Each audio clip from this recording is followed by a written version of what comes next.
Salam à tous. Donc, on reprend le Likutei Moharan. On reprend l'Likutei Moharan, Torah 18 de Hashem. On va faire le Sioum aujourd'hui, si Dieu veut, sur Rabbeinu Akadosh de la Torah 18. Donc, on est arrivé à la haute Het. D'accord. On a expliqué dans la haute Zain tout le lien du but pour lequel le monde il a été créé, pour lequel chacun a été créé. Que ce but-là, c'est les plaisirs du monde futur, c'est le plaisir de la connaissance, de la conscience d'Hachem, que tout est pour le bien, de remercier Akadosh Baruch Hu, de comprendre, Mamash, que tout est entre les mains d'Hachem, par amour d'Hachem, et de pouvoir être en extase dans le remerciement d'Akadosh Baruch Hu. Ce plaisir-là, ce but-là pour lequel on a été créé, s'appelle le Tachlit. On a dit que le Tachlit, c'est le but des choses, et que ce but des choses, il a germé dans la pensée d'Akadosh Baruch Hu avant même la création du monde. Pourtant, on voit que ce but, il va être obtenu à la fin du monde. Quand Mashiach va venir, à la fin de la réalisation de tout ce passage, depuis Adam Arishon jusqu'à la venue du Mashiach, c'est à la fin qu'on atteindra le but où on pourra profiter des plaisirs de ce monde-là. Et pourtant, ce but-là, il a commencé à germer dans la tête d'Akadosh Baruch Hu. Depuis, avant la création du monde, il a pensé à ce but-là, Akadosh Baruch Hu. Comme on a dit, sauf Ma'aseh, Bemar Shabbat Trila, ce qui se passe à la fin de l'action, c'était dans la pensée initiale. La fin de l'action de ce monde-là, ça sera le monde futur. Quand, avec Mashiach Tzidkenu, on pourra recevoir le Sachar, la récompense de tout notre travail, depuis tous les passages de notre Neshama, depuis Adam Arishon jusqu'à la venue du Mashiach. Sur Rabbeinu Akadosh, on pourra tout réparer et profiter pleinement de ce Sahara-là, surtout pour celui qui fait une bonne doute.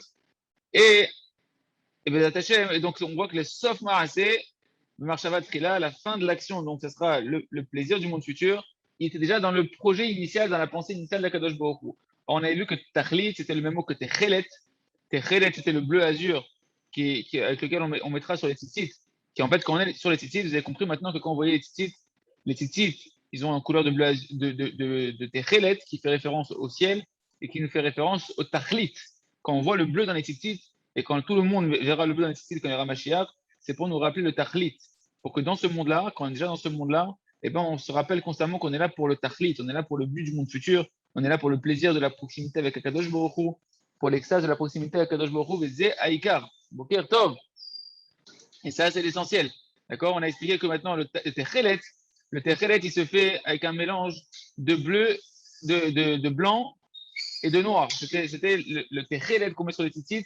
Cette couleur-là, c'est un intermédiaire entre le blanc et le noir.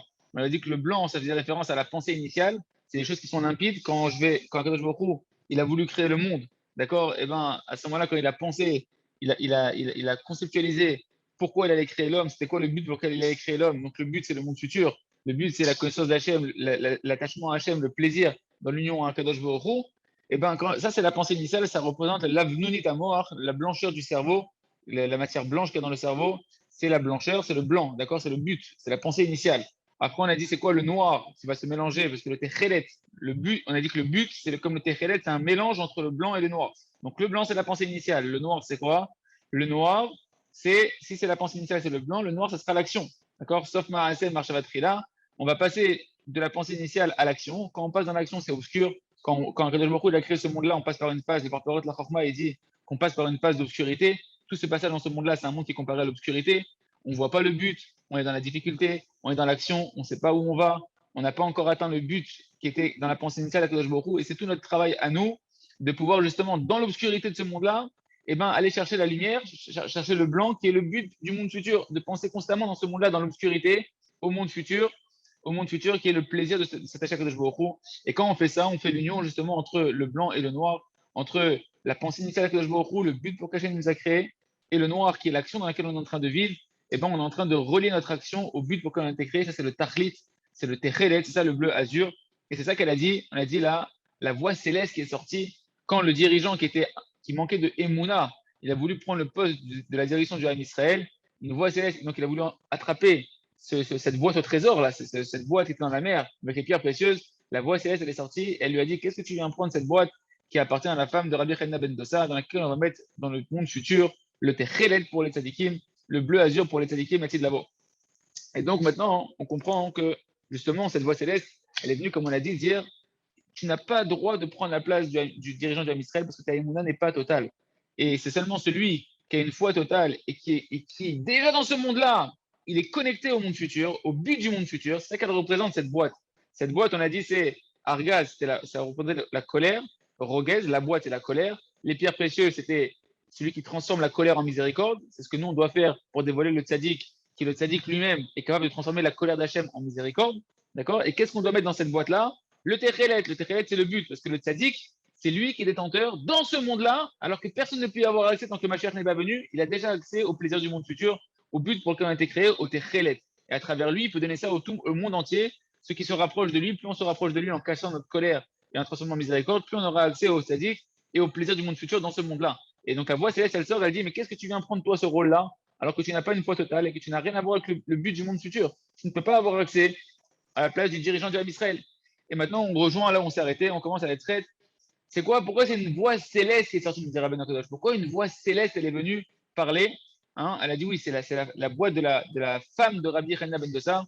On a dit que Rabbi Chanina ben Dossar représentait la Emouna totale. C'était le tzaddik de la génération qui avait une Emouna totale. Et sa femme, ça représentait le fait qu'il avait la perfection. Celui qui a la Emouna totale, il a la perfection. Il a le secret et la perfection de toutes les lettres par lesquelles Hachem a créé le monde. D'accord? Ça, c'était le résumé jusqu'à présent. On commence maintenant la lettre Chet. Pourquoi précisément c'est une voix céleste qui est sortie? Parce qu'en réalité, la voix céleste, elle fait référence au but de toute chose. On va voir que Rabbeinu va donner une définition un petit peu physique de la voix céleste, de cette voix qui sort, d'accord, qui sort du ciel. Il va donner une définition physique un petit peu en disant que la voix qui sort, eh ben, elle va avoir pour effet de transformer chaque chose, de transformer le début de chaque chose en sa fin. C'est-à-dire qu'une chose, elle a un début, elle a une fin, et cette voix céleste, eh ben, elle va faire que la fin va devenir le début. On va expliquer, vous allez voir, ça va s'éclaircir au fur et à mesure. Et donc, en réalité, mais à père kol davar merocho les sofo, donc du début à la fin, chez Ouatachlit, donc la fin, c'est le but. Donc, elle arrive à amener une chose qui était dans la pensée initiale, eh ben, elle l'amène à son but, à la fin, c'est le but pour lequel cette chose-là elle a été créée. Cette voix céleste, elle est dans la dimension du chacham, de l'homme intelligent, parce que la Pierre Kavot nous dit, dans ma secrète Tamid, c'est marqué, c'est qui l'homme qui est intelligent? C'est qui l'homme qui est intelligent? Aroet Anolad, celui qui voit le futur, celui qui anticipe, celui qui est dans un moment, qui est au début, avant même d'agir, il pense déjà à la conséquence de ses actions, et donc il est déjà dans le début, dans la fin. C'est-à-dire qu'au début, avant d'agir, il se projette déjà à la fin de l'histoire, et il fait tout dans sa tête, les enchaînements des situations qui vont se passer, et il vit la fin au début. C'est celui-là le chacham. C'est celui qui, avant d'agir, il ne dit pas « Oh purée, comment je suis arrivé là ?» Non, avant d'agir, il réfléchit où est-ce qu'il va arriver s'il agit comme ça, et donc il attache la fin au début. Il réfléchit à ce qui va se passer, et dès le début, il en prend conscience pour pouvoir savoir comment agir. Chez où Asov et Atachlit, que c'est ça la fin et le but. Le chacham, c'est celui qui est connecté au but, celui qui est connecté à la fin des choses dès le début. Quelqu'un qui fait une affaire, je pense que les hommes d'affaires qui nous écoutent, quand ils agissent pas sur un coup de tête. C'est-à-dire qu'ils sont là, ils planifient, ils réfléchissent, ils regardent, ils font un projet, ils mettent des étapes. Et donc, dès le début, avant même de commencer la première action, ils ont déjà planifié jusqu'à la fin le résultat qu'ils veulent obtenir. Et donc, ils vivent la fin dès le début. Ils attachent la fin au début. C'est ce qu'on a dit, sauf Ma'aseh, le Marshavat Trila. La fin de l'action, elle sera en fait dans la pensée initiale, parce que tu te projettes dès la pensée initiale à la fin de l'action. Ce qu'on appelle vivre le but au moment présent. D'accord? Et donc, ce Chacham là, il est comme cette voix céleste. On va expliquer pourquoi la voix céleste elle est comme ça. Il transforme le début en la fin. Parce que dès le début, il est déjà en train de vivre la fin de l'histoire pour pouvoir bien se comporter.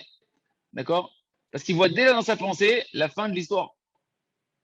Et d'après les paroles de Rabbi Nathan qu'on a expliqué au-dessus, que toute cette image de blanc et de noir qui se mettent ensemble pour faire le techelet, qui est le bleu azur, qui est le but, avec l'histoire qu'on avait vu que comment le scribe, il écrit du noir avec l'encre sur le parchemin qui est blanc et que là-bas c'est un mélange de noir et de blanc, et là-bas il y a le but qui se cache là-bas. D'accord? Donc on voit aussi combien dans la Torah de Chat, la Torah de Chat qui écrit du noir sur du blanc, et bien combien là-bas il se cache le but de toute la création qui est cachée là-bas. Rabbi Nathan nous avait dit ça fait référence au cerveau de l'homme, dans le cerveau de l'homme. Et on comprend bien maintenant que dans le cerveau de l'homme, il y a la pensée initiale, que c'est le blanc, et il y a toutes les actions, que c'est le côté obscur de la matière qui va se passer après, et que l'homme, donc du coup, est au Chacham. C'est qui le Chacham? Celui qui est dans son cerveau déjà. Hein. Donc dans le blanc, c'est le cerveau, c'est la pensée initiale, le côté limpide de la pensée initiale. Il voit le futur de l'action il voit la fin de l'action qui est le noir, et là-bas, il transforme la fin en un début, ou le début en une fin, et ça, c'est le tachlit. C'est le techelet, c'est le bleu azur. Qui bat kol, umaj. Et donc maintenant, Rabbeinu va nous expliquer quel rapport que la voix céleste, elle représente cette dimension-là. Pourquoi une voix va représenter, cette bat kol, elle va représenter cette dimension-là du but. Qui bat kol, umaj, shomeim, keshilahan, motzi kol, bayar, ou mokom acher. Et là, Rabbeinu, il ne parle pas de la voix céleste comme on a l'habitude, c'est-à-dire qu'une voix céleste, nous on pense que c'est la voix d'Hachem qui sort, une voix qui sort du ciel, etc. Rabbeinu il va définir cette voix-là plus comme un côté, il va nous amener un côté physique dans ce que contient une voix céleste. Une voix céleste, il y a maintenant un écho. C'est comme une voix qui va sortir, ça ressemble à quoi?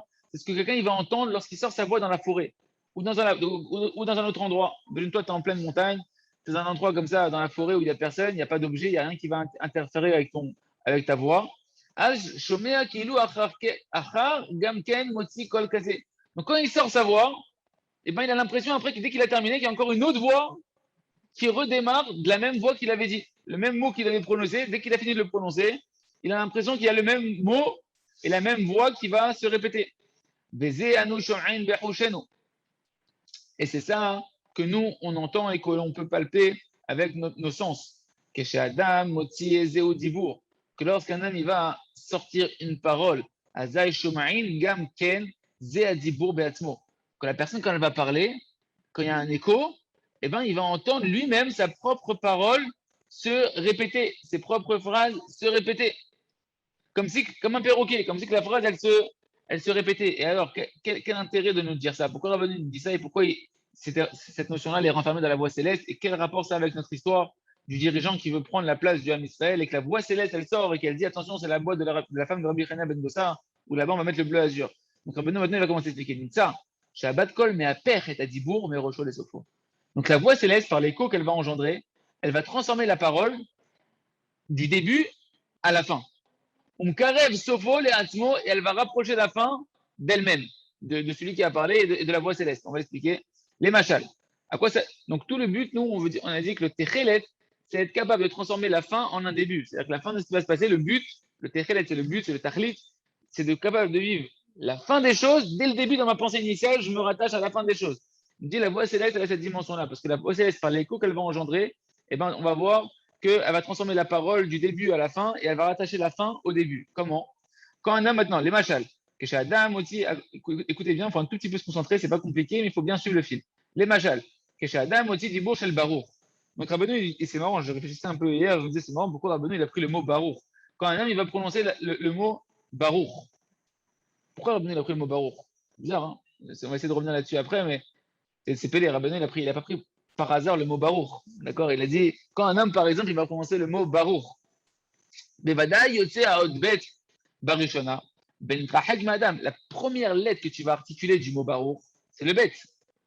Une fois que tu as dit ba, et tu vas passer à rour, tu vas prononcer le resh, une fois que tu as prononcé le bet, il s'éloigne de toi.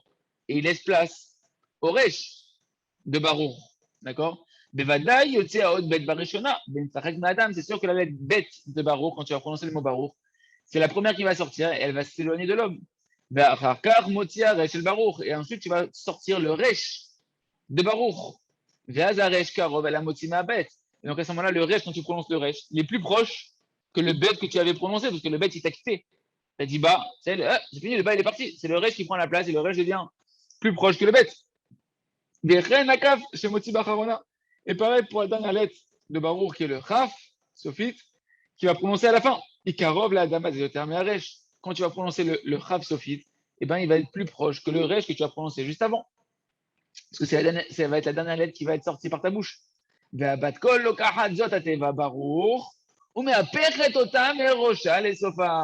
maintenant, la voix céleste, elle va prendre ce mot barour. La voix céleste, c'est le fameux écho qu'on va entendre, d'accord?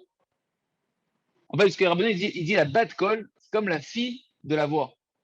Hein, et on ne parle pas tellement de la voix céleste ici, c'est plus dans le sens étymologique bat kol, la fille de la voix. C'est-à-dire que tu as une voix qui est sortie, et elle va donner une fille, c'est une autre voix qui va être derrière, c'est un écho. C'est plus comme ça qu'il faut entendre le son de bat kol. Sinon, ça nous perturbe un peu quand on imagine la voix céleste. Là, il faut imaginer surtout le côté de l'écho. Bat kol, la fille de la voix, tu as une voix qui vient, tac, et il y a sa fille derrière que tu vas entendre, c'est l'écho. Et qu'est-ce qui se passe avec la bat kol? Donc, avec ce fameux écho, eh ben, elle prend ce mot-là, le mot barour, et elle va le transformer. Elle va transformer ce mot barour et elle va transformer Mirocha, les sofas, son début, elle va la transformer en fin. On met à Peret et à Bet, et Karov, la dame, le terme et Aresh. Qu'est-ce qu'on avait dit, nous? On avait dit quand tu prononces toi-même le mot barour, Bet, c'est la première lettre que tu sors. Après, elle s'éloigne de toi et il y a le Resh qui prend la place de barour. Et le Resh, il va être plus proche que le Bet. Parce que le Bet, il s'est éloigné de toi maintenant, d'accord? Maintenant, quand la voix céleste, elle vient, qu'est-ce qu'elle fait, la voix céleste? Eh ben, la voix céleste, elle te fait réécouter le Bet. Et donc, le Bet redevient plus proche de toi que le Resh de ta première parole. Le Bet de l'écho que tu entends de Barour, il redevient plus proche que le Resh que tu avais prononcé de Barour dans la première fois où tu l'as prononcé. D'accord? On met à Peret et ta bête, donc elle va transformer le bête qui était éloigné, elle va le remettre plus proche de toi maintenant que ce qu'il était auparavant. Et pareil pour le Resh, elle va le rendre plus proche que le Kav quand elle va faire l'écho du Resh de Barour. Quand tu vas entendre l'écho de Barour et tu arrives au Resh, ben le Resh va redevenir plus proche que le Kav Sophite que tu avais prononcé initialement quand tu avais dit le mot Barour. Ninsa, Shachav, Sheisov, et Tachlit, Shelateva, שהייתה רחוקה מתחילה מהבת קול, בתכלית הריחוק, עכשיו היא קרובה בתכלית הקירוב. Et donc, la voix céleste, quand la voix céleste, elle a commencé, quand elle commence la voix céleste, donc quand l'écho il va commencer, l'écho, t'as dit Baruch, et t'as fini. T'as fini avec quoi? T'as fini avec le Kav Sophite. Quand l'écho il commence par la lettre bête. Donc, la lettre qui est éloignée de lui, c'est le Chaf Sophite que tu avais prononcé auparavant. Et pourtant, la bat kol, eh ben, à la fin de son écho, elle va rapprocher de nouveau le Chaf, et le Chaf va être la chose la plus proche de la bat kol à la fin, puisque dans l'écho, la dernière lettre qu'elle va reprononcer l'écho, c'est la dernière lettre que tu avais prononcée toi-même, qui était le Chaf.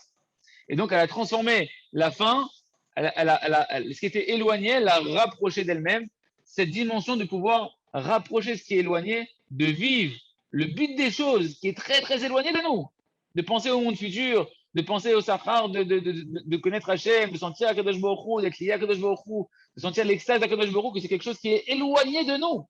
Et bien, on est capable de le rapprocher et de le vivre dans l'instant présent. C'est ça tout le conseil, c'est ça toute la proximité des tzadikim, c'est de pouvoir vivre la fin des choses déjà dans ce monde-là. Et c'est ça que la voix céleste, elle vient ici, la voix qui est l'écho, elle vient nous donner comme allusion ici. Car c'est ça qu'on entend chez Batkol, Motzi, Tevat, Barour, que lorsque la voix céleste, eh ben, quand l'écho, il va sortir le mot Barour, Bitrila, Bet, Vachakar, Resh, Vachakar, Kaf. Au début, il y aura la lettre Bet, après la lettre Resh, après la lettre Raf. Nimsa, Sheachaf, Shei, Atachlit, Shaya, Mitrila, Betachlit, Achuk, Batkol. Donc, il se trouve donc que la lettre Raf de Barour, la lettre Raf Sophite, qui représente le but, c'est la fin du mot. Pour prononcer un mot, le but, c'est que tu entends toutes les lettres. Si tu n'as pas la dernière lettre, si je t'arrête à B, Ba, je ne sais pas de quoi je parle. Il faut que j'arrive jusqu'à Barour. Et quand je vais prononcer le Chav Sophite, qui est le but que tout le mot renferme, c'est jusqu'à que j'arrive au Chav Sophite. C'est que quand j'aurai prononcé le Chav Sophite, que cette dernière lettre renferme en elle le but du mot que je voulais dire, et bien qu'à ce moment-là, tu vas comprendre le mot. Et bien tu vois que ce Chav Sophite-là, il était très éloigné de l'écho. Parce que l'écho, quand il commence l'écho, il commence par le bête. Et donc le Chav Sophite, il était éloigné de lui. Qu'est-ce qu'il a fait? Au début, le Chav Sophite était très éloigné de l'écho. Mais l'écho, comme il répète chaque lettre, Bet, Rej, Vav, Chaf, eh ben, il va rapprocher ce qui est éloigné de lui, il va le rapprocher extrêmement proche de lui, puisqu'au final, l'écho va rester avec le Chaf Sophite comme lettre la plus proche qu'il va prononcer, qui a Batkol, Afach et Ateva, parce que la voix céleste, cet écho-là, il a transformé le mot, d'accord? Et donc le Chaf qui a été dit en dernier, il se trouve qu'au final, eh ben, maintenant, il va être la lettre la plus proche de l'écho, et il représente le but. Donc, petit résumé tout simple, juste de comprendre le combat, parce que c'est assez théorique et on peut s'y perdre un petit peu. Cette voix céleste qui sort dans le conte de la Gemara, il vient de faire référence à l'écho, que l'écho il a cette capacité de transformer ce qui est à la fin, de le ramener au début. De ce qui est éloigné, de le ramener proche. Pour nous, ça veut dire quoi? Concrètement, c'est de se rapprocher du tzaddik. Parce que le tzaddik, c'est que lui qui peut te faire vivre dans le moment présent, ce qui est très éloigné de toi et de ta pensée, qui est la pensée initiale de Kadosh Baruch Hu, qui est le but de la fin du monde, de la fin de ta vie. Toi, tu vis ce monde-là, tu es là en 2021, ok, entre le travail, ta femme, tes enfants, ta recherche de ta femme, ton Yetzirara, ta parnassa, tes vacances, tes machins. Très difficile de se projeter dans le monde futur. À plus forte raison, si on te dit de commencer ta journée en pensant la première pensée au monde futur, c'est ce que Rabbeinu Akadosh nous demande, de penser dès le début, de penser au monde futur, de penser au monde futur dès le début de la journée pour pouvoir être attaché à Kadosh Baruch Hu dans toute la journée. Et bien, sachez que le tzaddik, c'est ça sa mission. Le tzaddik, c'est lui qui renferme dans la boîte, le coffre au trésor qu'on a vu dans l'histoire. Le tzaddik, dans l'histoire, qui a ce coffre de pierres précieuses dans lequel il va avoir le techelet, le bleu azur qui va être dedans, c'est que le tzaddik, il contient le tachlit. Le tzaddik, c'est lui le détenteur du but du monde, qui a accès au but du monde futur et qui, dès dans ce monde-là, alors que personne ne peut voir ce qui va se passer dans le monde futur, personne ne peut te décrire les plaisirs du monde futur, le tzaddik, si tu t'y attaches, il va te faire vivre dans ce monde-là, ce qui était très éloigné de toi, il va te le rapprocher, il va te transformer en quelque chose de proche de toi, et il va te faire vivre le but du monde futur dans ce monde-là, un avant-goût du monde futur, un paradis terrestre dans ce monde-là. Fermez vos micros, s'il vous plaît. Et comment on se rapproche, voilà, comment on se rapproche du tzaddik? On a dit, c'est justement en étant capable de casser sa colère. La manière que le tzaddik, tout son travail, c'est de transformer la colère divine en miséricorde. À chaque fois que je vais avoir une épreuve de colère, à chaque fois que je vais avoir une épreuve où je trouve que c'est injuste et que j'ai envie d'exprimer une colère, eh ben, je vais la transformer en miséricorde. À ce moment-là, je peux avoir accès au tzaddik. Je couronne le tzaddik peut se dévoiler à moi et au monde entier. Il peut nous dévoiler le but du monde futur. On reprend dans les mots. Et c'est pour ça que dire Rabbi Nachman que dans l'histoire de la Gemara, c'est précisément une voix céleste, d'accord, un écho qui est sorti pour parler à ce dirigeant qui manquait de croyance à l'intérieur de lui, qui voulait prendre la place du dirigeant du Ham Israël. C'est une voix céleste qui est venue lui parler, lui dire: Hé, qui tu es toi pour prendre la place du dirigeant? Toi qui veux prendre le coffre de pierres précieuses, qui tu es toi? Pourquoi c'est une voix céleste? Qui tu es toi pour prendre le coffre de pierres précieuses qui est la boîte de la femme de Rabbi Hanina ben Dosa, dans laquelle elle va mettre plus tard le bleu azur qui est réservé aux tzadikim pour le monde futur. D'accord? Donc on comprend maintenant pourquoi c'est une voix céleste qui est sortie.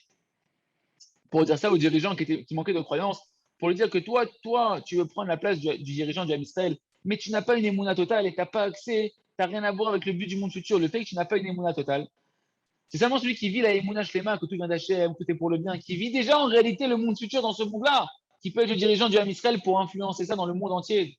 D'abord dans ceux qui sont proches de lui, après dans le Ham Israël, après chez les Goïms.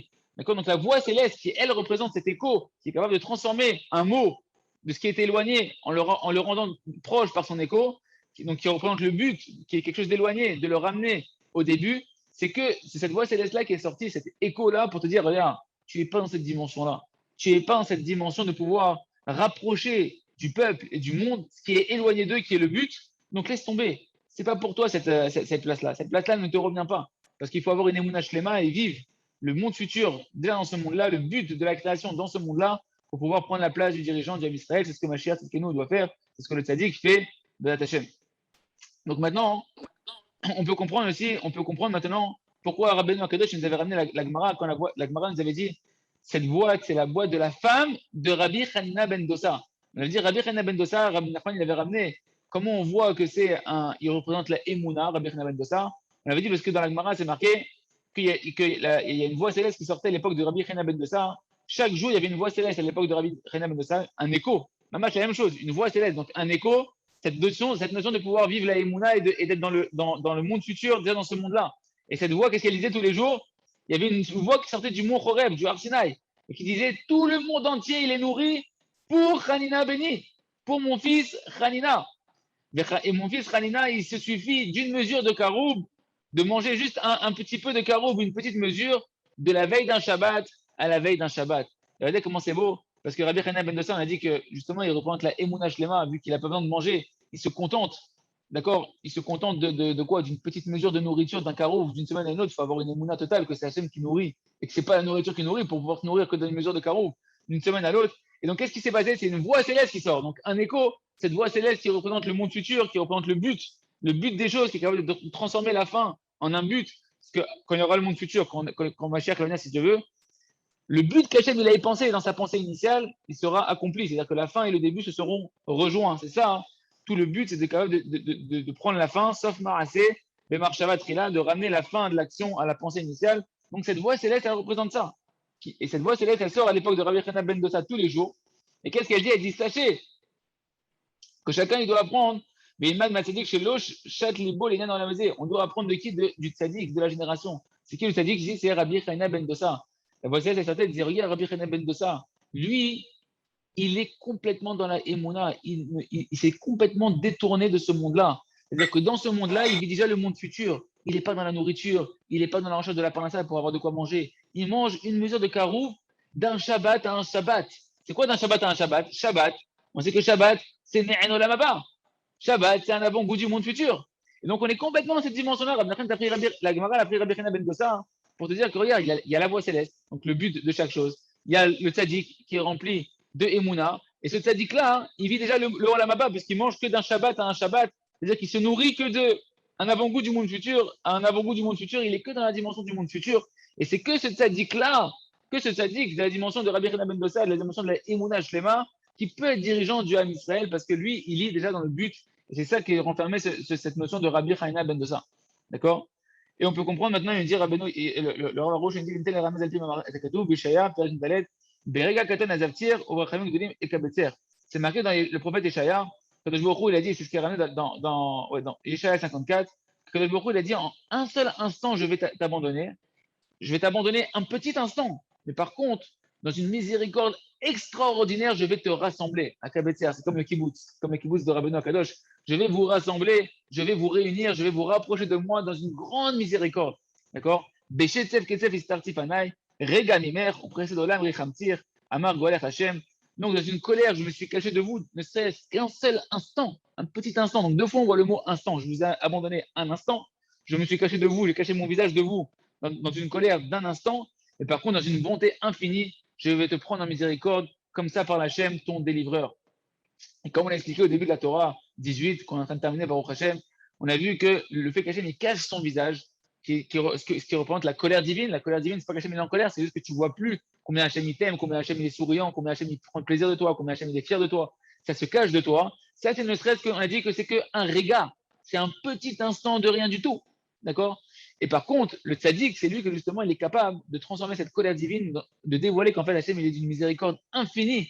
Et quand nous, maintenant, on va être capable de faire ce travail-là, comme le tzaddik à notre niveau, de quand on est en colère, quand on veut se mettre en colère, quand on a une épreuve de colère, eh ben, de travailler sa émouna, que c'est à Kol HaKadosh Baruch Hu, c'est Hachem qui a tout organisé, travailler sa émouna, on a dit que c'est quoi ici le symbole de la colère dans l'histoire? C'est le coffre-fort, avec les pierres précieuses. C'est quand tu te mets en colère, tu as une épreuve, parce que tu dois recevoir aussi beaucoup, beaucoup d'argent à ce moment-là. Mais qui sourd, tu travailles ta émouna et tu transformes ta colère en miséricorde, alors à ce moment-là, tu deviens toi une couronne pour le tzaddik, pour que le tzaddik il se dévoile, pour que le tzaddik il prenne sa place de dirigeant de Israël, pour qu'il se dévoile à toi, pour qu'il se dévoile au monde entier et qu'il dévoile en réalité quoi?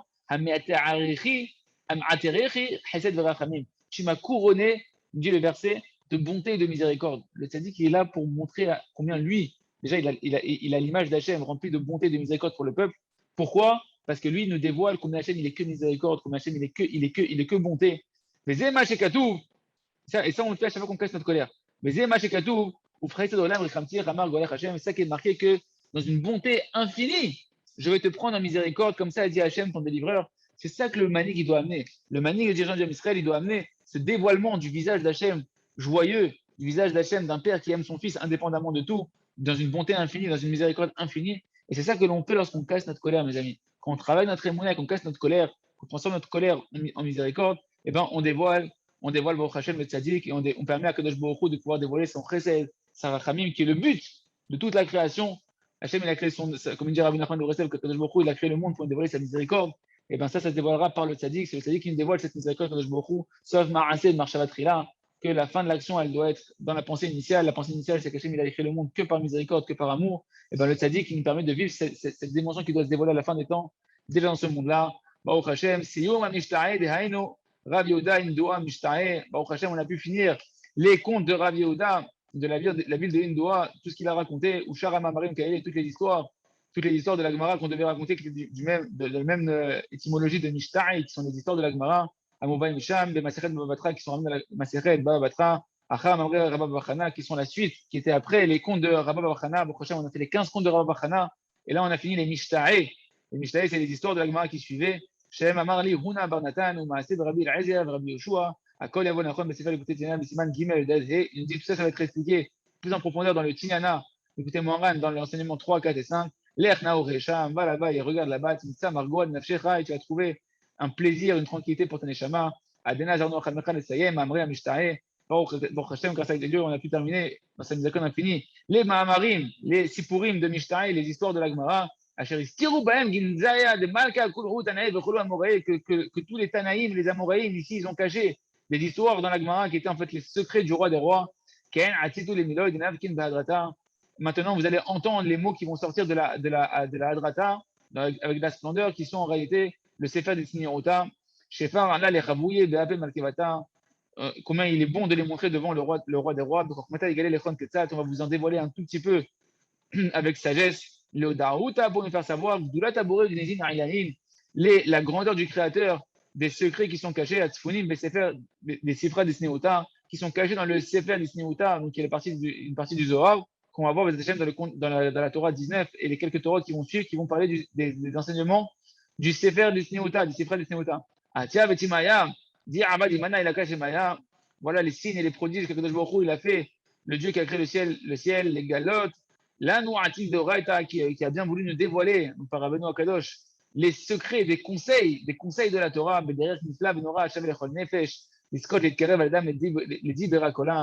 des conseils merveilleux de la Torah de chaque, qui sont accessibles à chacun d'entre nous pour nous faire mériter de nous rapprocher du Créateur de toutes choses, afin qu'on se rapproche de lui pour faire sa volonté. Et tout le but de la Torah de Rabbeinu Akadosh, c'est des conseils pour se rapprocher d'Hachem et pour accomplir la volonté d'Hachem. Béni soit son nom, à Kadosh Baruch Hu en haut, lui qui est au-dessus de toute bracha et au-dessus de toute louange et de chant qu'on peut faire à Kadosh Baruch Hu. Chazak ben Chazak, on a fini la Torah 18. Juste pour vous dire pourquoi Rabbeinu a dit le mot Baruch. Je voulais vous dire ça parce que je réfléchissais. Peut-être on peut dire comme ça. Vous vous rappelez qu'on a dit que la voix céleste, il a pris un exemple, Rabbeinu Kadosh, il a dit que, par exemple, quand tu fais un écho du mot Baruch, pourquoi il a dit Baruch? Pourquoi il a pris ce mot-là, Rabbeinu? Alors j'ai pensé comme ça, peut-être qu'on peut dire qu'en réalité, Baruch, c'est la conscience que Kadosh Baruch Hu, c'est lui la source de toutes les bénédictions. Que Kadosh Baruch Hu, il est là que pour donner de la bracha. Kadosh Baruch Hu, il t'a créé que pour la bracha. Kadosh Baruch Hu, il déverse toi que de la bracha. Et à la fin des temps, il va se dévoiler que Kadosh Baruch Hu, on va le bénir que d'une seule louange. Baruch, Atov, Ametiv. Béni soit celui qui est bon et qui fait le bien. Et peut-être que Rabbeinu Akadosh, c'est ce qu'il a voulu nous faire encore une petite allusion dans le mot Baruch, pour nous faire prendre conscience de la voix de l'écho qui représente le but de chaque chose. Que le but de chaque chose, c'est de louer Hachem. Le but de chaque chose, c'est de rendre compte que tout à Kadosh Baruch Hu, c'est que des brachot qui nous fait Kadosh Baruch Hu, même ce qui nous paraît noir, même ce qui nous paraît blanc. Tout, c'est que de la bracha avec Kadosh Baruch Hu. Et peut-être c'est pour ça qu'il a pris le mot Baruch. Il faut dire que Kadosh Baruch Hu, en réalité, il est constamment en train de déverser sur toi sa bracha et qu'il faut vivre dans ce monde-là, cette dimension du monde futur, que tout ce qui coule, tout ce que tu vis dans ta vie, ce n'est que de la bracha, chazak ben chazak.